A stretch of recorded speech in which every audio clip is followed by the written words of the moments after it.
Hola, mi nombre es Daniela Mercedes Mecha Martínez y en esta oportunidad, junto con mis compañeros, explicaremos sobre la reforma agraria en el Perú. Primero, es importante saber qué fue la reforma agraria. Esta fue una medida política y económica promulgada el 24 de junio de 1969 durante el gobierno de Juan Velasco Alvarado. Su principal objetivo fue acabar con el sistema de haciendas, donde grandes extensiones de tierra estaban en manos de pocos propietarios, mientras que miles de campesinos trabajaban en condiciones difíciles y con pocos derechos. Para entender este proceso, debemos remontarnos a 1968, cuando Juan Velázquez Alvarado tomó el poder mediante un golpe de Estado contra el presidente Fernando Belaúnde Terry. A partir de ese momento se inició el gobierno revolucionario de las Fuerzas Armadas, el cual impulsó diversas reformas con la intención de transformar la sociedad peruana. La reforma agraria fue una de las medidas más importantes de ese gobierno, ya que buscaba distribuir las tierras, mejorar la situación de los campesinos y construir una sociedad más justa e igualitaria. Sin embargo, hasta el día de hoy existe un debate sobre sus resultados y sobre si realmente benefició al país. Desde el punto de vista político, económico y social. En este trabajo sostenemos que la reforma agraria no resultó completamente beneficiosa para el Perú, debido a que muchos de sus objetivos no llegaron a cumplirse en su totalidad, lo que generó dificultades para el desarrollo y crecimiento del país. A continuación se presentarán los argumentos que sustentan esta postura. En primer lugar, en cuanto a lo político, es cierto que le puso fin al poder de la oligarquía, quienes eran dueños de las haciendas, y el gobierno empezó a quitarle las tierras a los grandes dueños que tenían más de 50 hectáreas en la costa y más de 150 hectáreas en la sierra.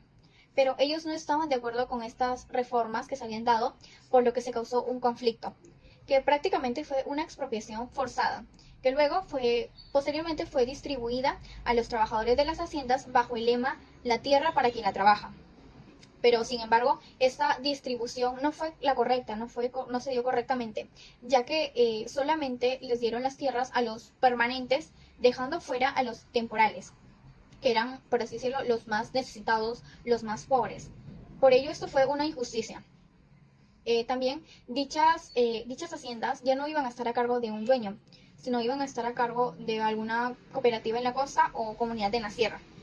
Aunque decían que el mando era de los trabajadores, el Estado era quien ponía a los gerentes y a los administradores, que es decir, pasó de estar a manos de un particular a estar a manos del Estado. Además, los campesinos carecían de conocimiento para poder administrar las tierras, y el Estado no les daba esa suficiente capacitación ni el apoyo respecto al tema. En el aspecto social hubo una crisis económica en donde causó escasez de alimentos y pobreza y la migración del campo a la ciudad entre 1976 y 1978 y hubo un montón de protestas y gran tensión social. En 1980 ganó las elecciones Fernando Belaúnde Terry, apoyado por los campesinos desconectados con las reformas agrarias. En ese contexto surgió la violencia terrorista del Sendero Luminoso.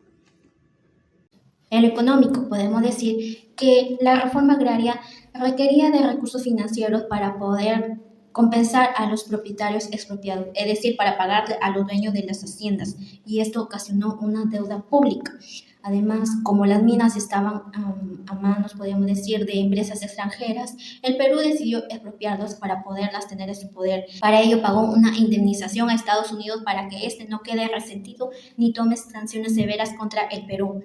Por otro lado, expropiaron las industrias de cemento, de acero, de papel y crearon las fábricas estatales. Una vez todo ello en su poder, se dieron cuenta que necesitaban de conocimientos técnicos, de dinero, de personas capaces de administrar, de tecnología, cosas que el Estado no tenía en su poder, y contrató a personas que no tenían esos conocimientos y trajo un caos en la producción. Por otro lado, como se necesitaba dinero para invertir en aquellas empresas, acudieron a préstamos y ayudas externas, lo que contribuyó a una deuda externa. Y ya debido a la mala administración y a que los precios de los productos eran demasiado bajos, en lugar de obtener ganancias, se obtuvo pérdidas. Los sueldos de los trabajadores eran demasiado bajos, no les alcanzaba para comprar lo necesario. Es decir, ocasionó todo un caos económico. Pasó de estar mal en manos privadas a estar mucho peor en manos del Estado. Es decir, no resultó ser beneficiosa en lo económico. En conclusión, la reforma agraria de Valesco tuvo algunos aspectos positivos, pero no cumplió con todos sus objetivos, ya que él buscaba ayudar a los campesinos y a mejorar la distribución de sus tierras. Su aplicación tuvo varios problemas, lo que causó el descontento de varias personas, así afectando la actividad agrícola. Además, el Estado ponía precios a los productos de los campesinos, lo que dificultaba a los campesinos de que tengan un menor bajo recurso económico, es decir, que los campesinos no ganen mucho por su trabajo. Por esta razón, la reforma dejó consecuencias importantes en la economía y en las zonas rurales del Perú.